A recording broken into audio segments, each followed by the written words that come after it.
என்னங்க உங்க புள்ள கேக்குறானே, அதுக்கு நான் என்னங்க பதில் சொல்றது? சொல்லுங்க சொல்லுங்க சொல்லுங்க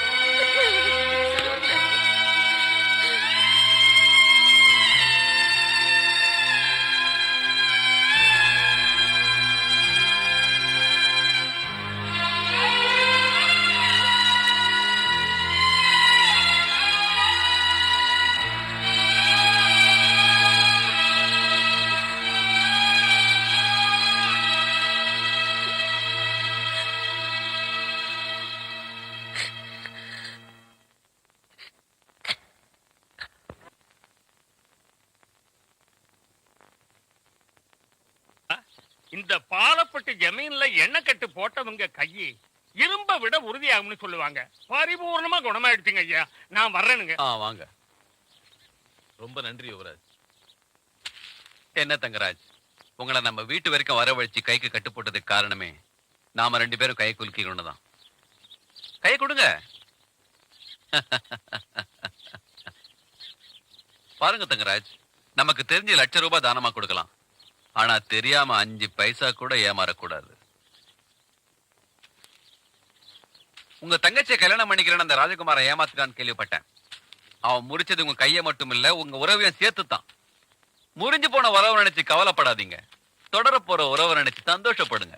இந்த யுவராஜுக்கு முறிஞ்சு போன கையை மட்டும் இல்ல, உடைஞ்சு போன இதயத்தையும் ஒட்ட வைக்கிற சக்தி உண்டு. நான் எதுக்கு இதை சொல்ல வரேன்னா, ஆஸ்திலையும் அந்தஸ்திலையும் அந்த ராஜகுமாருக்கு நான் எந்த விதத்திலையும் சளைச்சவன் இல்லை.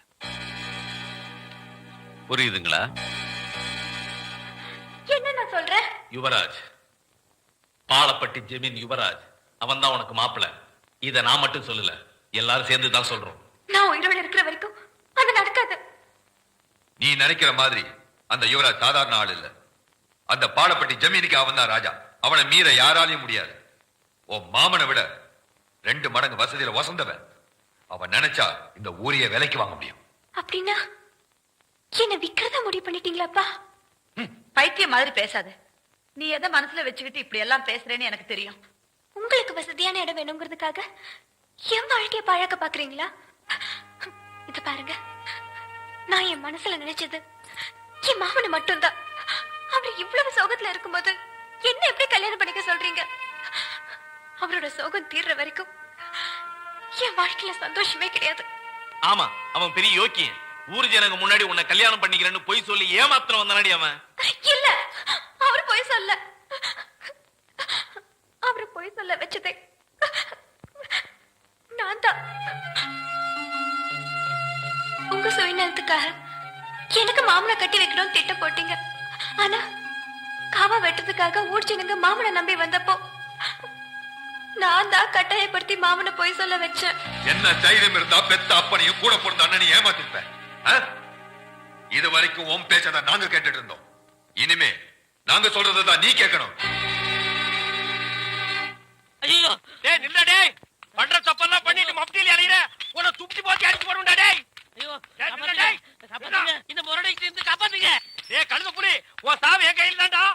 ஐயா ஐயா ராஜபுர ஐயா ஐயா காப்பாத்துங்க ஐயா. மாப்ள யார வட்டனா? அண்ணே நில்லுங்க. என்ன விஷயம்? ஒண்ணு இல்லைங்க ஐயா.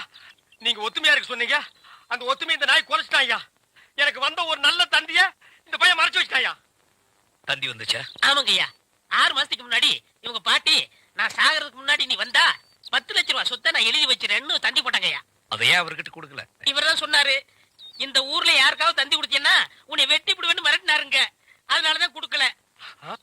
இனிமே இந்த ஊருக்கு தந்தியே வரக்கூடாது. அப்படி வந்துச்சுனாங்க மறைச்சு வை. அப்ப என் கடமை எப்படியா வெளிப்படுத்துறது? மறைச்சு வச்சு வெளிப்படுத்துங்கடா. அது மட்டும் இல்லங்க, இவருக்கு 3 மாசத்துக்கு முன்னாடி கூட ஒரு தந்தி வந்துச்சு. அட பாவி, அதுல வந்தது சொத்தெல்லாம் கோயிலுக்கு எழுதி வச்சுட்டு இவங்க பாட்டி செத்து போச்சுட்டு வந்துச்சு. அத கூட இப்பதாங்க நான் மறைச்சு வச்சு வெளிப்படுத்துறேன்.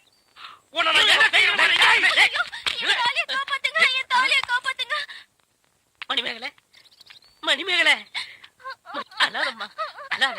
அந்த பால்கார் கண்ணு பற்ற. தங்கச்சி கால்ல செருப்பு கூட இல்லாம 7 மாச கர்ப்பிணி ஏமா நடந்து வந்த? ஏன் ஒரு கை வண்டியில் உட்கார வச்சு நீ முன்னால எடுத்துட்டு போ. உன் மாப்பிள பின்னாலே பிச்சை எடுத்துட்டு வரட்டும். இது நல்லா இல்லமா? இத என்னைக்கு நான் நல்லா இருக்குன்னு சொன்னேன்? ஐயா நல்லா பாருங்க, அண்ணன் அங்க பாருங்க, தங்கச்சி மாப்பிள பத்தாவதுக்கு இது ரெண்டுக்கு இன்னும் கொஞ்ச நாள்ல ஒரு புள்ள ஒண்ணு பிறக்க போகுது. அது என்ன ரேஞ்சில பிறக்கும்னு நீங்களே கொஞ்சம் கற்பனை பண்ணி பாருங்க. அது பிறக்கிறதுக்கு முன்னாடி நம்ம எல்லாம் ஊரை காலி பண்ணிட்டு போறது நல்லதுங்க. சொல்லி வாய மூடல, அவர் காலி பண்ணிட்டு போயிட்டாரு. போங்கடா, ஆளுக்கு ஒரு தெருவுக்கு போய் நாயா பேயா அலைங்க. தங்கச்சி வெயில் அடிக்காதமா, கருத்துருவேன். சம்பந்தம் பேச வர சொல்லி நீங்களே சொல்லி அம்சத்துக்கு ரொம்ப சந்தோஷப்படுறேன். உட்காருங்க.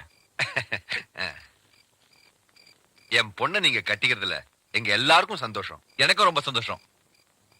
ஆனா ஒரு கண்டிஷன். ரொக்க எவ்வளவு நகை எவ்வளவுன்னு கணக்கு போட்டு சொன்னீங்கன்னா நாங்க அசத்திடுறோம். இல்லப்பா, இந்த யுவராஜுக்குன்னு சில மரியாதைகள் இருக்கு. ஒண்ணு, உங்க பொண்ணு கட்டின சேலையோட மட்டும்தான் இங்க வரணும். 2, உங்க பொண்ணோட கல்யாணம் இந்த மண்ணுல தான் நடக்கணும். 3, கல்யாணத்துக்கு அவசியமான செலவையெல்லாம் நீங்க எதுவுமே செய்ய வேணாம். எல்லா ஏற்பாடுகளையும் நானே பண்ணணும்னு ஆசைப்படுறேன். அப்ப பத்திரிக்கை அடிச்சு சொந்தக்காரங்களையாவது கூப்பிடலாம்ல மாப்பிள? 38 பட்டி ஜனங்களும் வரணும், வந்து என்ன வாழ்த்தணும்.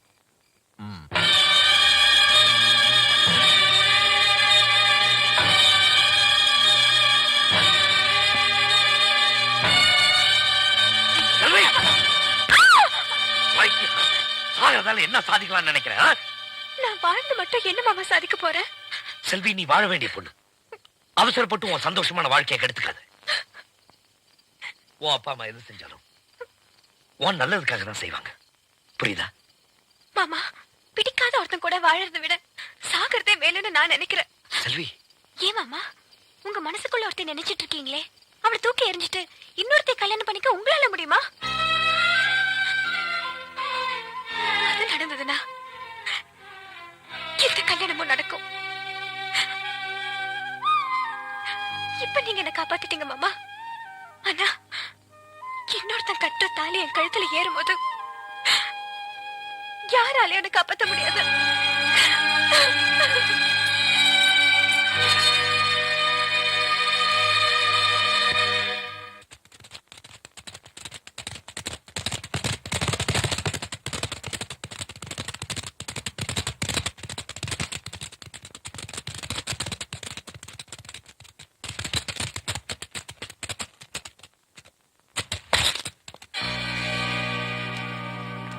என்னடா இது, நாம வீடு தேடி வந்திருக்கோம், வாங்கன்னு சொல்ல யாருமே இல்ல.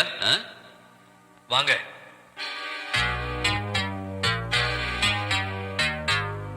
யாரா இருந்தாலும் வீட்டுக்கு வந்தவங்களை உட்கார வச்சு பேசுறது தான் அந்த ராஜகுமாரனோட பழக்கம். கருங்க.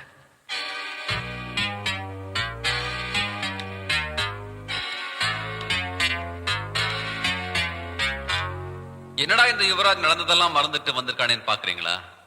இனிமே நடக்க போறத நீங்க மறக்க கூடாதுங்கிறதுக்காகத்தான். மறத்தவரி ஒரு பொண்ணோட மானம் பறி போறதை இந்த மண்ணும் நீங்களும் அனுமதிக்க மாட்டீங்க.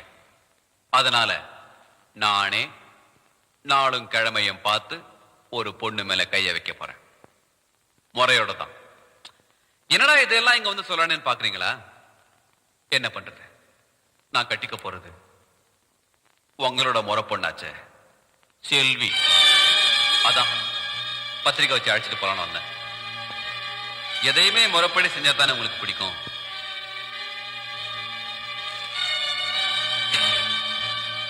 நான் பத்திரிக்கை வைக்கிறதே உங்க ஒருத்தருக்கு மட்டும்தான். உங்களுக்கு வச்சா ஊருக்கே வச்ச மாதிரி. கண்டிப்பா கல்யாணத்துக்கு வரணும், வந்து வாழ்த்தணும். அங்க வந்தா தான் எங்க மண்ணோட பெருமை என்னன்னு நானும் காட்ட முடியும். ஏய்,